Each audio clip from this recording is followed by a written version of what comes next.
Hey everyone, and welcome back to the channel. Are you dreaming of owning your own piece of paradise? A lush farm lot here in the Philippines? It's a fantastic dream, but buying agricultural land isn't as simple as buying a gadget online. Today, I'm going to walk you through a step-by-step guide to make sure your investment is safe, sound, and ready for you to plant your roots. First, let's talk about who can actually own agricultural land. If you're a Filipino citizen or a dual citizen, good news, you're eligible to own land. For our foreign friends, direct ownership isn't allowed, but you can lease land for up to 50 years, with a possible 25-year renewal.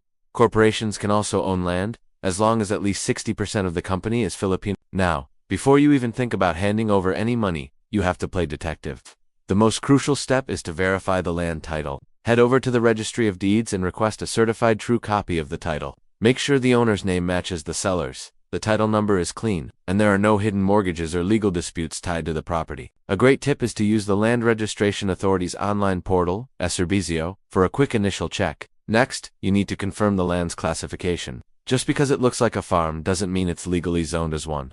Visit the local planning office and check the comprehensive land use plan. If the land has been reclassified to residential or commercial, your farming dreams for that specific lot are over before they even began. Another big hurdle to check is the Comprehensive Agrarian Reform Program, or CARP. A lot of farmland falls under this. You must go to the Department of Agrarian Reform, or DAR, and get a certification stating the land is not covered by CARP. If it is, it comes with selling restrictions that can be a major headache.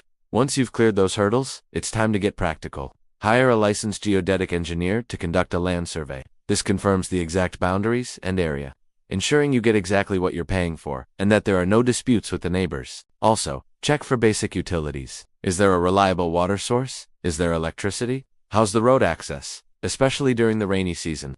Don't get stuck with a beautiful farm you can't get to or cultivate. When you're ready to seal the deal, make sure all your legal documents are in order. This includes the deed of absolute sale, the original title, tax clearances, and that all-important DAR certification.